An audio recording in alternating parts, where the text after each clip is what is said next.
Ah, voilà, c'est un modèle d'architecture, c'est un modèle de savoir, cette ville est de la perfection incarnée. Autant ces atours que les gens qui y circulent sont emplis de connaissances. Et là, il se tourne vers les trois autres. Je ne sais pas si vous le savez, mais la citadelle abrite un ordre monastique, bah, l'ordre des moines de Château-Suif, tout simplement, qui eux ont pour tâche et occupation quotidienne de emmagasiner, engranger, stocker, trier, copier tout le savoir, ou le plus qu'ils peuvent en tout cas, le savoir de la civilisation et des passés en fait de ces civilisations-là. En arrivant, vous apercevez, comme on le voit sur l'image, hein, c'est pas juste une vue de l'esprit. Vous apercevez quelques griffons dans le ciel. Je dis griffons directement parce que ça se reconnaît. Ce sont des grandes, des êtres ailés qui sont reconnaissables entre mille, hein, avec leur stature imposante, leurs ailes très très grandes aussi. Ils semblent se diriger vers plutôt les hauteurs et disparaître un petit peu derrière ces tours-là. Et plus vous avancez, plus vous voyez cette citadelle qui grandit, qui s'approche de vous. Vous commencez à percevoir toutes les lueurs aux fenêtres de chacune des tours. Et vous êtes vraiment subjugué par la taille incommensurable de cette ville. Au bout encore d'une bonne heure de marche, hein, à partir du moment où vous la voyez, vous parvenez au pied de ces murs, qui, je le précise, sont imposants, très grands, et vous dites que la personne qui voudrait assiéger ou prendre d'assaut une telle forteresse, eh bien, devrait être soit un très très bon conquérant ou chef militaire, soit être un fou, complètement.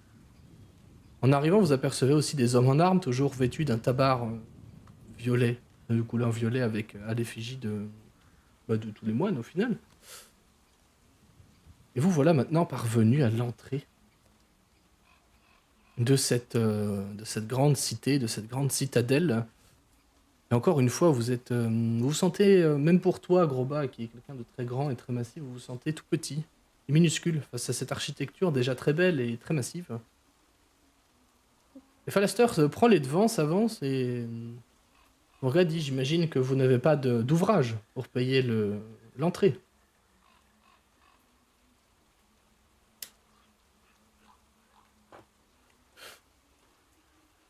Euh, Je me tourne moi vers Ascan. Ascan, pardon. Oui, Bah, on vient pour aider, pourquoi est-ce qu'on devrait payer? Pour rentrer dans c'est une bonne la question. citadelle et avoir le droit de s'offrir un séjour d'une quelconque durée, vous devez déposer un parchemin, un ouvrage, un journal, n'importe quoi. Il n'est pas déjà compris dans la bibliothèque de Château-Suif, Même si on l'a déjà fait. même si vous l'avez déjà fait. Il n'y a que les moines qui ont le droit de rentrer à leur bon vouloir. Même moi qui travaille ici, à chaque fois que je quitte la ville, je dois leur ramener un ouvrage. Et heureusement, C'est un ouvrage par personne ou c'est un ouvrage ça dépend de la valeur de l'ouvrage. Mais j'ai récemment j'ai récemment eu la chance d'acquérir un ouvrage sur, ça vous semblait un petit peu surprenant, mais sur des recettes de Kalimshan.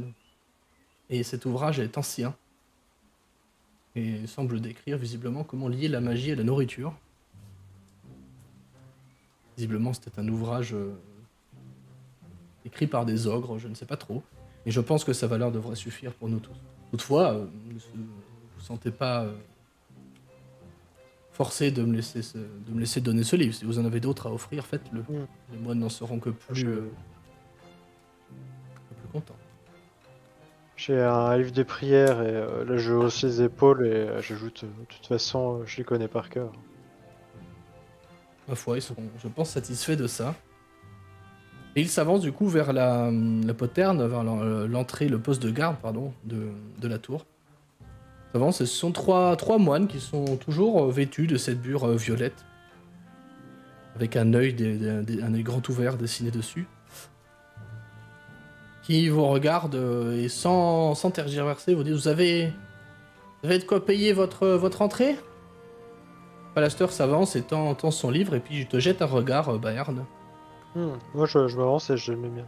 Ok. Ce sont vraiment des prières spécifiques, spécifiques de mon dieu d'ailleurs, je précise. Ouais, j'avais compris. Ouais. Et les moines vous disent rapidement, très brièvement, qu'ils vont vérifier si ces dons sont nobles, sont dignes de vous laisser entrer. Ils partent, reviennent un petit quart d'heure après, et leur regard s'appuie longtemps sur toi, Bayern, qui a donné ce livre qui leur semble étrange en tout cas. Vous êtes tous les 6, c'est ça? Hmm. Bien, bienvenue. Je vous annonce que ces livres, effectivement, ne comptent pas dans notre immense bibliothèque. Je vous laisse avancer et vous êtes les bienvenus ici, à Château-Suif. Puissiez-vous apprécier votre séjour et rester respectueux envers les moines et tous les autres usagers qui lisent et travaillent ici. Passez une bonne nuit. Et restez tranquille, surtout. J'imagine que vous avancez. Ouais, Tout à fait. En avançant, vous pénétrez dans une ville... quel meilleur mot pour la décrire que labyrinthique, en fait, et tentaculaire. Parce que effectivement, c'est un dédale de ruelles pavées avec des bâtiments tout autour de vous. Les ruelles sont un petit peu tout étriquées, toutes serrées. Je sais pas s'il y en a qui sont déjà allés au Mont-Saint-Michel ou qui ont vu des photos. Ça s'en rapproche vraiment, hein, pour faire un petit anachronisme, mais pour que vous puissiez imaginer la scène. Et il y a quand même du monde, même si c'est la fin de journée, enfin même le début de la nuit en fait. Il y a quand même pas mal de monde qui circule un petit peu en ville et vous reconnaissez encore une fois beaucoup de ces moines qui travaillent ici. Falaster vous regarde. Vous souhaitez, j'imagine, aller voir Sylvira tout de suite, non? C'est oui. possible. Je pense que c'est mieux. Oui. Ok. Laissons nos chevaux ici. Je pense que de toute façon, vous n'en aurez plus besoin. On se chargera de les faire renvoyer à la porte de Baldur. Et il vous emmène pas très loin de l'entrée dans une écurie où il fait stocker les chevaux. Où il fait garder les chevaux, pardon, et il va payer, lui, sans rien vous demander pour le service rendu. Et puis il vous emmène visiblement en direction des hauteurs de la cité. Il semble clairement connaître son chemin. De toute façon, vous reconnaissez dans sa démarche que c'est chez lui, c'est sa maison, c'est sa ville. Et il a l'air d'être vraiment content d'être enfin revenu par ici.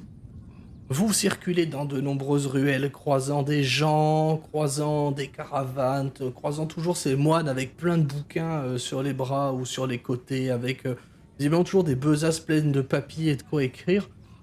Vous circulez, vous déambulez comme ça pendant 30 minutes, une bonne trentaine de minutes, ouais, jusqu'à ce qu'il vous dirige vers une des tours plutôt dans les hauteurs de la ville. D'ailleurs, pour les lanceurs de sorts qui sont ici, vous ressentez que la ville dégage vraiment une aura magique permanente. Vous savez pas ce que c'est pas maléfique, ça vous met pas mal à l'aise, mais vous sentez que cette ville, elle rayonne de magie en fait, comme si elle était envoûtée en permanence en fait. Le long du chemin, je vais vraiment surtout faire attention aux bâtiments, regarder l'architecture, les différents styles de pierre utilisés, etc. Et au bout d'un moment, je vais dire, je dois admettre que je suis vraiment impressionné par le travail de la pierre qui a été effectué ici. C'est, vous savez si des nains ont pris part? Parce que honnêtement, ça Je, pourrait. je pense sincèrement que oui. Il me semble bien Ah, que oui d'ailleurs, parce que la finesse de l'architecture le démontre. Si je puis me permettre, petite intervention, puisque j'ai moi aussi étudié cette ville, je vous confirme que. Et puis là, je commence à partir dans une diatribe sur la construction, sur les méthodes de construction notamment. Et du coup, je parle d'engrenage à nouveau et je me retourne pardon, je me retourne vers Grosbas en disant voilà, donc c'est le même système que sur la petite figurine de l'autre jour. Mais de manière beaucoup plus grande qui permet de blablabla. Et je parle vraiment en mode professeur d'académie qui explique, qui montre, qui donne des anecdotes sur tel ou tel truc. Et au moment où tu te retournes vers Groba et tu dis ça, À un moment, Groba il ressent aussi un petit peu cette aura magique et du coup il va un peu sans le vouloir activer son sens de la magie. Donc vous allez voir ses yeux devenir verts. Il va regarder autour et il fait oui, sauf que là, c'est bel et bien magique. Oui, évidemment, il y a de la magie qui sert à se fluidifier le tout, à solidifier aussi l'intégralité de la bâtisse. Mais ça n'enlève pas le travail de la pierre, ça n'enlève pas les mécaniques de construction qui, elles aussi, sont extrêmement intéressantes. Et je fais fi de ton En, intervention et je repars sur un autre truc. en tout cas, c'est bien plus joli en couleur, hein. Enfin, c'est encore plus joli en couleur. Et puis les yeux se redeviennent normaux. Déjà coloré.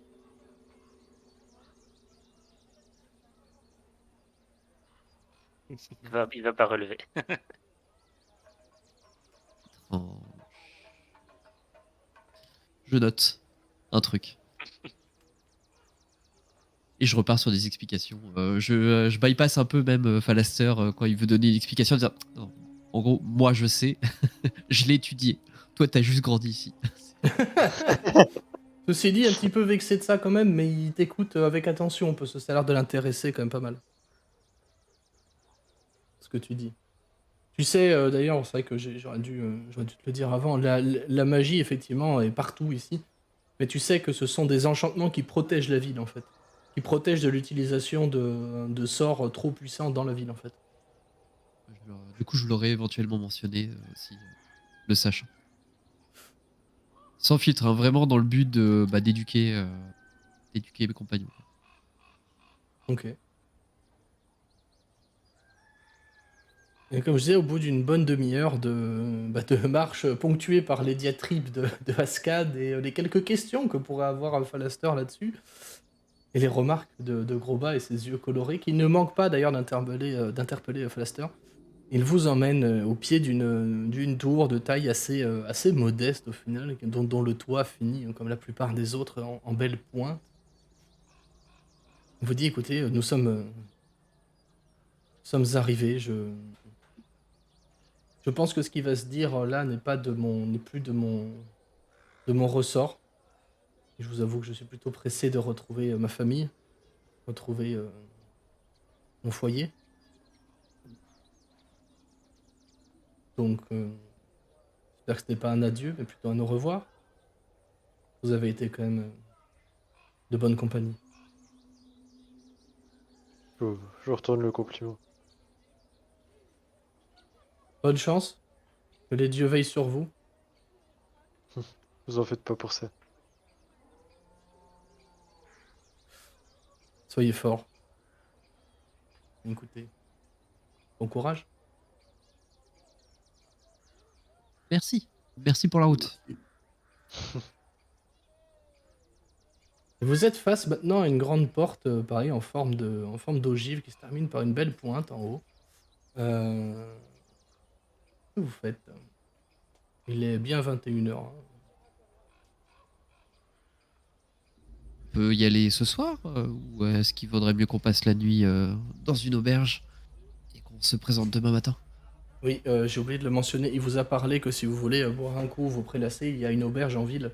Une taverne slash auberge, pardon, une taverne seulement, qui s'appelle le Foyer, qui est le lieu de repos et de relaxation de la plupart des moines ici, puis des visiteurs. Il vous dit que pour dormir, si jamais Sylvira ne le mentionnait pas, il y a des dortoirs en ville qui ne sont pas payants parce que vous avez payé en entrant en fait. À vous de me dire ce que vous faites. Moi, je suis d'avis qu'on entre. Alors, je précise, c'est vrai qu'en descendant des chevaux tout à l'heure, j'ai pris Maour, en fait, je l'ai enveloppé un petit peu dans l'espèce de grosse cape que j'ai. D'ailleurs, c'est un truc nouveau, ça, pour le coup. C'est une espèce de cape un peu rapiécée, un peu colorée, un peu qui a l'air assez épaisse en tout cas. Et du coup, j'ai quasiment que ça sur moi, en fait.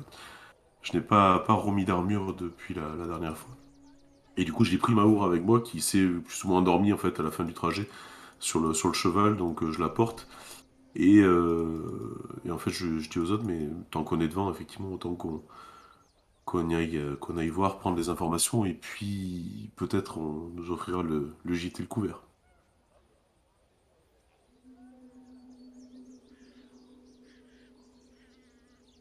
Devant la taverne, du coup, tu veux dire? Ou, Non, devant la tour, là, parce qu'on va voir Ah oui, oui. cette dame, là. Sylvira.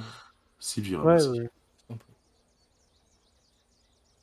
Tant que nous sommes là, de toute façon, autant. Ce serait perdre du temps que de revenir plus tard.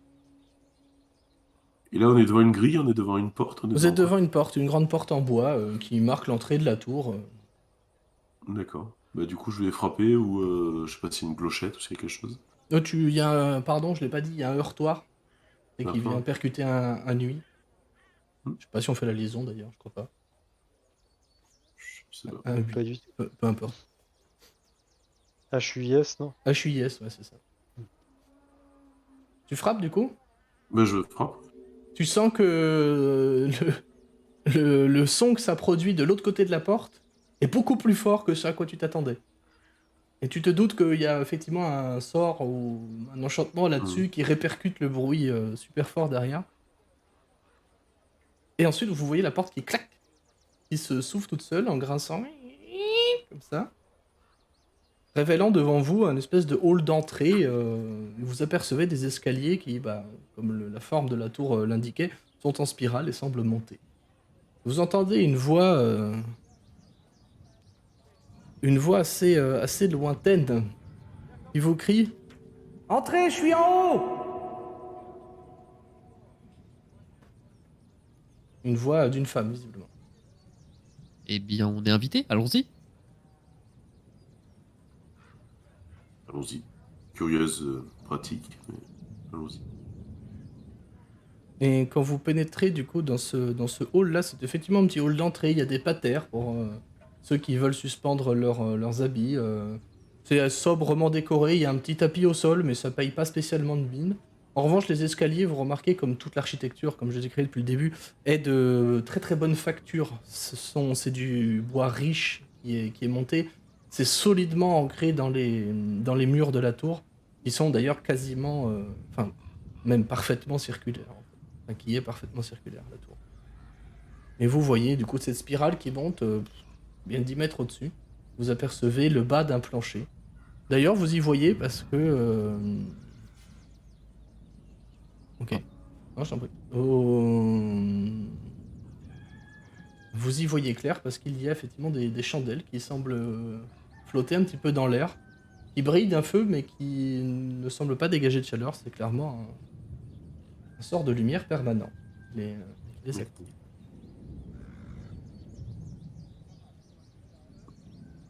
J'imagine que vous montez les escaliers. Oui, tout à fait. Plus vous avancez, plus vous entendez des petits bruits de pas. Deux types de bruits de pas différents. Les pas clairement d'un humanoïde. Et les pas un peu plus dans tous les sens, un peu plus trincaillants visiblement d'une autre chose. Il ne semble pas se déplacer sur deux pattes, mais plutôt galoper un petit peu à l'étage sur le bois. Ça résonne bien en plus hein, dans la tour, vous l'aurez compris. Et vous montez une grosse volée de marche, hein, ça va sûrement en fatiguer quelques-uns d'entre vous. Vous parvenez du coup à l'étage de la tour, qui n'est pas le dernier, hein, je le précise, les escaliers montent encore.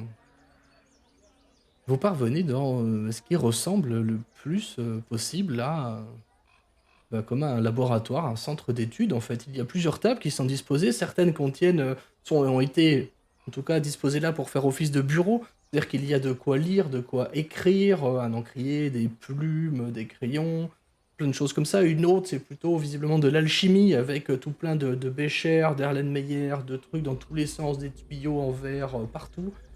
De l'autre côté, on a plutôt une table avec des symboles magiques, enfin voilà, tout plein de choses. Et au mur, quasiment partout, sont disposés des livres. Vraiment, enfin des rayonnages de livres entiers au mur, qui épousent parfaitement la forme de cette tour-là. Et au milieu se tiennent deux êtres. Une première personne qui est une Tifline, dont je vous envoie l'image de suite. Tac, que je vais mettre, bien sûr, aussi pour le chat. C'est une Tifline à la peau rouge éclatant, qui est très noblement vêtue, qui a l'air d'être dans une précipitation assez inouïe pour tout ranger un petit peu, essayer de tout remettre un petit peu en ordre.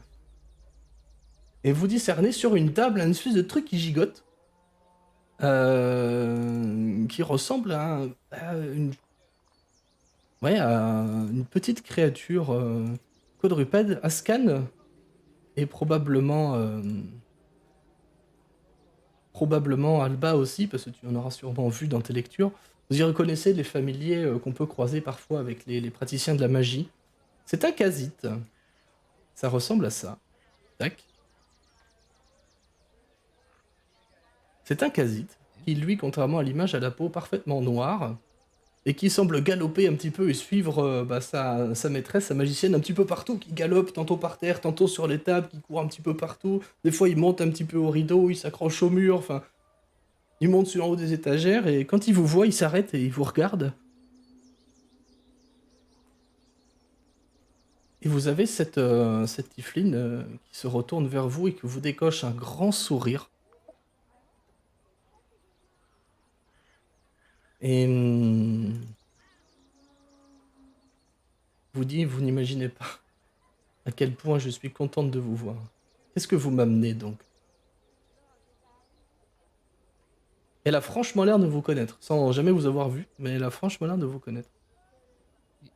Excusez-moi, on se connaît? Ah, oui, pardon, j'oublie. Non, Falastor m'a simplement magiquement prévenu de votre arrivée. D'accord. Oui, oui, excusez-moi, j'en oublie un petit peu les formalités, c'est juste que toute cette affaire-là, ça me trotte. Et à qui avons-nous l'honneur? Pardon, je suis Sylvira. Là, j'imagine que Falastor vous a dit qu'on travaillait ensemble. Tout à fait. Eh bien, c'est moi. C'est moi qui ai eu des doutes sur les activités étranges qui semblent avoir eu lieu à la porte de Baldur. Et il m'a dit Bon, que vous auriez quelque chose à me montrer, à me donner. je me retourne vers mes compagnons. Je crois qu'elle s'adresse à vous, là, pour le coup.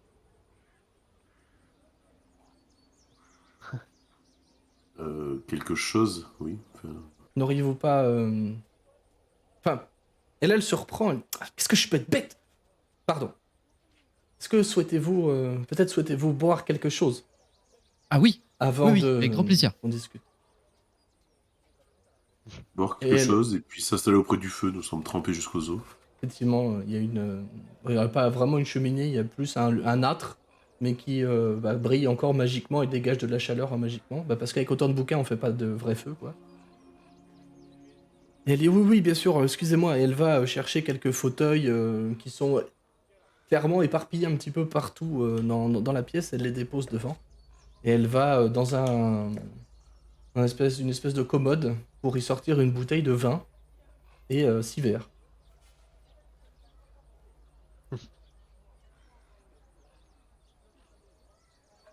Et elle en propose à chacun d'entre vous. Pendant qu'elle va chercher ça, moi, je vais regarder un peu les murs avec les bouquins. Puis en prendre un au hasard. Probablement un qui tient en équilibre tout un reste d'étagère que je vais prendre. Non, pour le coup, elle Je a vais l'air prendre, d'être que je vais feuilleter. assez bordélique dans sa manière de faire. Mais par contre, les bouquins, eux, sont rangés avec grand soin, pour le coup. C'est presque D'accord. religieux, tu vois. Même si tu avais voulu faire ce que tu voulais faire, il aurait fallu que tu en chopes plusieurs et que tu les fasses tomber, quoi. Exprès. Ouais, non, c'est pas vraiment que je voulais le faire, c'est juste qu'il est Non, un mais peu je sais, maladroit. mais c'est pour te décrire à quel point c'est bien rangé, tu vois. D'accord. C'est ça. Non, bah, du coup, il va juste regarder, puis prendre à un moment donné un livre qu'il va feuilleter, qu'il va remettre en place. Mais en faisant très attention, il va vraiment le remettre et passer la main sur la couverture pour vraiment réaligner avec tout le reste des bouquins, enfin, sur la C'est tranche. un livre qui parle de manière générale des plans. Des autres plans que votre plan matériel. En y regardant un petit peu autour, t'as quand même pas mal d'ouvrages qui parlent de ce sujet-là. D'accord. Des portails, des plans, des mondes extérieurs. Bon, tu te doutes que vu la taille de la bibliothèque, ça parle pas que de ça. En tout cas, visiblement, ça va être la tendance où tu es. Et moi, je parcours, je fais la lecture accélérée, tu vois. Je lis en diagonale pour essayer de choper 2-3 mots-clés, notamment si je tombe à un moment donné sur le mot Zariel. Je vais lire un peu toute la partie qui concerne ça. Mais je le Alors, fais très rapidement, hein, vraiment le temps qu'elle aille chercher la bouteille de vin, et une fois qu'elle revient, je range et je m'installe. effectivement, un nom qui ressort de tout ça, qui te frappe, mais c'est pas celui de Zariel, c'est le nom de l'auteur. Dans le préambule, enfin, dans le mot de l'auteur au lecteur, lectrice, tu vois que la personne qui s'adresse à toi, lecteur, est un certain Elminster. C'est un nom que tu connais d'immense réputation, parce enfin, ce n'est autre que le mage légendaire de tous les royaumes oubliés, en fait. Tout Tu à te fait. dis que dans tes mains, tu as un bouquin qui est, s'il n'est pas unique, il y en a deux, quoi. D'accord. Et c'est un livre qui semble être un ouvrage original. Un vrai, je veux dire, pas un copié. Du coup, je le range pas nécessairement, mais je le prends avec moi. Je vais pas le voler, hein, mais je le garde avec moi, et je vais m'installer, je vais le lire, relire, plutôt que d'écouter ce qu'elle a à dire. La prose en est très, très ancienne. Le livre a visiblement été écrit il y a quelques siècles, hein, on va pas se mentir. Mais le contenu en est très, très riche, très clair, très précis, avec pas mal de dessins visiblement faits à la main ou tracés par magie. C'est fascinant. Il n'y a pas d'autre mot. C'est fascinant. Le livre s'appelle Le Manuel des plans et donne une description plus ou moins précise, selon visiblement les pérégrinations de l'auteur à ce moment-là, de ce qu'on y trouve, comment ça se passe. C'est vraiment fascinant pour le coup. Toi, t'as jamais, même là où tu viens, tu n'as jamais vu d'ouvrage aussi rare, quoi. C'est une perle Le, que tu as dans les mains.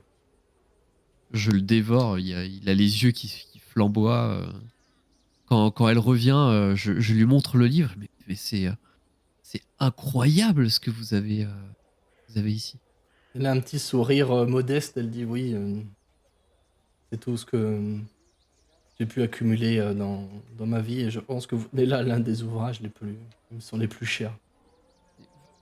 Je ne voudrais pas manquer de respect, mais permettez que je le feuillette un peu, Bien sûr, faites-y très attention, mais bien sûr, feuilletez-le. évidemment. Ne buvez pas de vin par contre en même temps, s'il vous plaît. J'en avais pas l'intention. Ils sont certes protégés magiquement contre le vieillissement et l'humidité, mais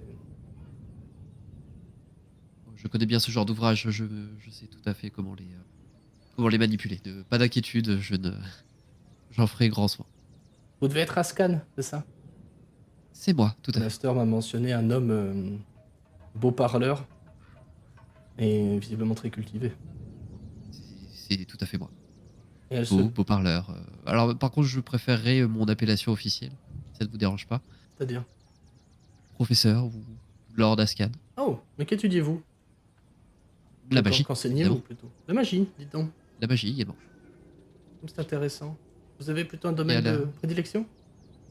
j'ai un domaine de prédilection qui fait un petit peu parler de lui en ce moment, mais ne nous épanchons pas sur le sujet, ce n'est pas la raison de ma visite. Attendez, vous êtes Ascan de Pont-Brisé? Le troisième, oui, tout à fait. C'est vous C'est moi. qui avez écrit ces livres sur la magie qu'on peut infuser à ces objets, c'est cela? Oui, vous les avez lus? À eau profonde. Tout à fait. Là où Je les ai lus. là où Et qu'en avez-vous pensé? Ma foi, le point de vue était intéressant. C'est ce qu'on me dit souvent. La philosophie derrière en est bonne. Même si, pour être franc, je doute qu'on puisse aller aussi loin que vous le prétendez, mais ma foi. Bien, là, mon grand désespoir, effectivement, mais mes pères ont du mal à comprendre que la magie puisse être quelque chose de progressiste. Et surtout qu'elle puisse être remplacée à un moment donné.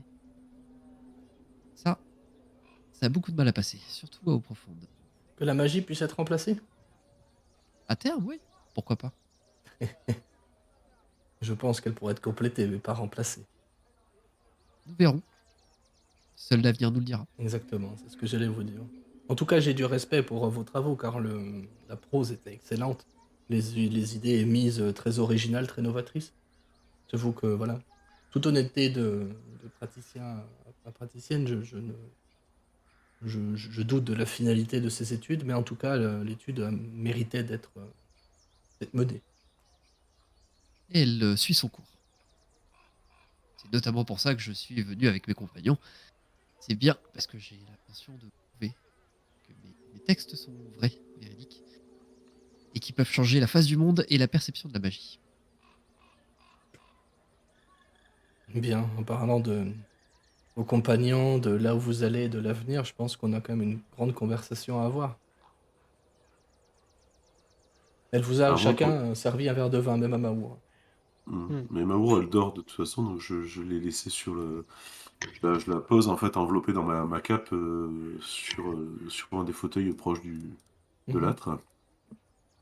Et ben, du coup, je suis pas gêné forcément par ma tenue, tant pis, parce que du coup, je suis toujours, vous voyez, cette espèce de corps enfin, vieillot, oui, vieux, il fait vieux, Alba, littéralement, marbré, parce que du coup, je suis torse nu, en fait, et j'ai quand même gardé les gants, en fait, que j'avais enfilés la veille. Et du coup, je m'installe, en fait, dans un fauteuil aussi, et prends la parole en disant, écoutez, nous ne sommes pas allés par quatre chemins pour les présentations, n'allons pas par quatre chemins pour la suite. Et que vous a dit Falaster? Et quels éléments vous manque-t-il? Vous êtes quelqu'un de direct. Il m'avait prévenu, effectivement. Il m'a juste dit qu'il avait été. Il y a eu un contretemps avec Dame Talamra Van Tampour, que vous l'aviez libéré. Enfin, que 4 personnes, dont 2 demi-ogres, un nain et un humain haut-parleur, accompagnés d'une jeune, d'une jeune femme, euh, l'avaient délivré. Il m'a aussi dit que vous aviez rencontré Tavius Krieg. Et il m'a aussi dit que mes intuitions étaient fondées. Et que, je le cite, c'était effectivement le plus gros escroc que les royaumes oubliés n'aient jamais porté. Il m'a Et aussi c'est tout ce qu'il prévenu que vous a dit. vous Ah. arriviez aujourd'hui, quoi. Il m'a aussi dit que vous aviez trouvé, a priori, une boîte, une boîte à énigmes, une boîte magique. Moi, j'aime appeler ça une boîte à puzzle. Quelque chose comme ça. Et elle se tourne vers un de ses. Enfin, elle se lève et elle va sur une de ses tables, elle farfouille un peu, elle écarte des feuilles de papier. Elle vous sort une petite boîte comme celle qui vous a été remise de la Villa Van Tampo. J'ai un petit moment de. Je fixe Maour, en fait, qui dort. Un petit moment où je me perds en me disant, mais en fait, c'est tous les mêmes, quoi. Et tout ce qui leur compte, c'est leur recherche, leur truc, leur trouvaille, tout ce que tu veux, mais en Alors, fait, non, elle. c'est une réflexion, hein, je le dis pas à voix haute, hein. Ah oui, pardon. Excuse-moi, j'ai cru que tu le disais à voix haute. Non, non, pas du tout. Autant pour moi. Je me suis garé justement quelques instants là-dessus et j'essaye de respirer, de rassembler un petit peu mon esprit et puis de. Et est-ce il vous a parlé aussi de la jeune fille qui est ici? Il m'a seulement dit brièvement que la fille de l'un de ses héros, c'est ce qu'il a dit, c'est comme ça qu'il vous a dépeint en tout cas, vous accompagnait. Et de ce que je Bien. déduis, elle n'a pas l'air de vouloir, elle n'ira pas avec vous là où vous vous destinez à aller. Oui, mais si on se destine à aller là-bas, c'est surtout pour elle. Enfin, j'entends qu'il y a El Turel qui semble avoir été relégué aux enfers. C'est cela, ouais. Mais du coup, si pour ma part je vais là-bas, c'est pour sauver ma fille, simplement.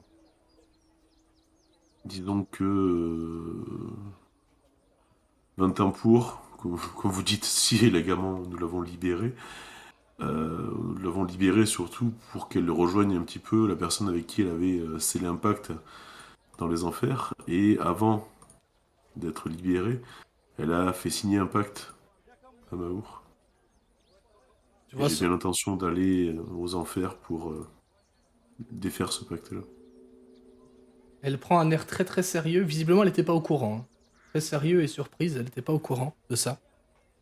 Visiblement, Falaster lui a pas dit. Et elle regarde la fille, donc enfin ta fille qui dort sur le canapé, et elle dit d'un air très très grave, d'une voix à peine audible, En te regardant droit dans les yeux, vous connaissez le nom du diable avec qui elle a signé un pacte? Oui, je le connais, mais je ne l'ai pas sous la main. Aroman. Et Ah, Aroman, Roman, ouais. Ah oui. c'est ça, merci. J'avais beaucoup de notes là. Et là, elle pâlit quand tu mentionnes ce nom. Elle le répète. Aruman. C'est Aroman le chevauche en fer, ces deux-là. Pardon. Oui, exactement. Mais Exact. Aruman est l'un des commandants les plus proches, les plus dévoués à Zariel, même dans sa nouvelle tâche. Oui, ça on le sait, mais justement, il y a deux questions qui restent en suspens. C'est est-ce que le fait de se débarrasser de lui va annuler le pacte? Absolument, oui. C'est comme ça que ça D'accord. Et la fonctionne. deuxième, c'est comment on y va? Et justement, tu peux répondre à cette deuxième question-là. Moi aussi, de mon côté, j'ai des interrogations. Pour y aller, pas un problème. Il y a un ami à moi. Elle a l'air de buter un peu sur le mot ami, mais pas... comme si c'était pas le bon mot, tu sais. Elle le pense dans le sens ami, mais comme c'était pas le bon mot qu'elle voulait dire. Il y a un ami qui me doit une faveur, c'est le mage Traxigor. Il n'est pas en ville, il vit un petit peu reclus, pas très loin d'ici, mais disons que je lui enverrai un message, je le préviendrai et il procédera au rituel et au sort de changement de plan. Pour vous emmener à El Turel. En parlant de ça, mon intuition est, je pense, correcte, mais est-ce qu'il ne vous dirait pas qu'on en est la preuve, ici et maintenant, de la félonnerie de Tavius Krieg? Ce qui m'intéresse dans cette boîte-là, ce n'est pas la boîte en elle-même. Je vous avoue que j'en fabrique souvent. Mais ce qui m'intéresse, c'est ce qu'il y a dedans.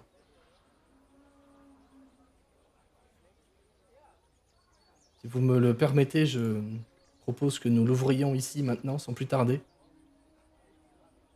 Faites. et que Si nous ça peut voyions satisfaire votre curiosité. ma curiosité et aussi être sûr de ce sur quoi nous partons. Hmm. Même si je pense que la théorie, tout semble converger là-dessus. Je m'étais de toute façon douté que Je ce type était un charlatan. suis déjà convaincu de toute façon. Et à avouer sa culpabilité, ça me suffit. Ah, il a avoué le preux. Elle crache le mot, hein, preux. Hein. Clairement, c'est une moquerie quand elle dit ça. Voyez-vous donc. Il est donc bien à la botte de Zariel, c'est ça, il vous l'a dit. Ben, je vous propose qu'on vérifie ça. Vous lui donnez la boîte du coup? Bah, je pense, oui. Parce qu'elle. Oui, oui, je sais pas qui c'est qui l'a par contre. Euh, Je sais pas non plus. Dis-moi. Peu importe, j'ai envie de dire. C'était les gardes qui vous l'avaient remise après avoir fouillé Hmm. la villa. Elle prend cette boîte qui est visiblement de la même taille que celle qu'elle vous a présentée comme exemple. Et elle se lève d'un coup et elle soupèse un petit peu la boîte. Elle dit il y a effectivement quelque chose dedans. Elle se lève sur une table, elle pousse sur la table un petit peu branchée enchantement là, que je vous avais décrit au début. Elle pousse un petit peu pour faire de la place, elle retrace à la craie son cercle magique et son casite aussi qui semble vouloir l'aider. Et de temps en temps, elle ponctue, il lui amène des potions, il lui amène des bouquins, il lui amène des craies de temps en temps. Visiblement, il sait ce qu'il fait, hein, c'est pas la première fois qu'ils font ça. Et elle le remercie en disant merci, merci Jézabel, qui est le nom de son familier du coup. Et au bout d'un moment, elle pose, elle est comme prête. Et, attendez, et elle pose le cube parfaitement, enfin, presque parfaitement au centre de ce cercle magique. Elle vient prendre une des potions qu'a amené le Jézabel, son casite. Elle en verse une petite portion dessus. Elle récite quelques paroles. qui sont en infernal. Ce sont des paroles magiques qui n'ont en soi pas de signification précise, sont plutôt des injonctions magiques. Donc l'infernal qui est une langue très gutturale, très particulière. Et Précise que je comprends l'infernal. d'accord. Pareil. Ce sont des mots pas mal dans la thématique de ouvrir, briser des barrières. En fait, ce sont des mots simples, un peu comme si elles donnaient des ordres au cube, en fait. Genre ouvre, brise, casse, décèle, ce genre de choses récitées un petit peu de manière lancinante. Alors c'est vrai que ça paraît un petit peu guttural, quoi, mais C'est un peu le chant des Sardaukar dans Dune, quoi. c'est un peu ça, ouais. C'est un peu l'idée, effectivement. Et vous voyez que de ses mains semble s'élever des volutes.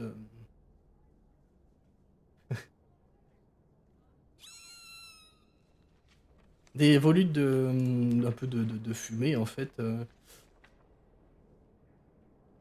Et comme si bah, elle commençait effectivement à incanter un sort. Vous voyez ce cube qui s'élève au centre de la pièce, qui se met à tourner, tourner très vite, puis plus seulement tourner sur lui-même, mais tourner autour, un petit peu autour de lui-même, dans l'autre sens, un petit peu dans tous les sens. Elle continue, elle profère ses mots et vous sentez comme un espèce de souffle qui se répand, qui fait voler des petites feuilles. Son quasi est un petit peu accroché au bord de la table en jouant un petit peu de la situation.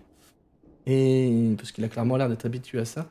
Et puis vous voyez donc le liquide qu'elle a répandu sur l'une des faces qui se répand autour de ce cube-là, qui vient de craquer, qui vient s'illuminer de rouge, jusqu'à se fendre ce cube-là. Le cube, du coup, s'émiette, s'ébrèche, et en tombe. Ce qui ressemble à une pile de... pas plus grosse que ça, une pile de plaques de fer, sur lesquelles sont inscrits des symboles. Symboles que vous reconnaissez pour les deux qui parlent l'infernal comme étant eh bien, de l'infernal. Des plaquettes reliées par des anneaux de chêne, en fait. Hmm. Et les runes ont une teinte rougeâtre. Elle va se saisir de ces plaques-là avec une espèce d'avidité, une espèce de hâte et de curiosité.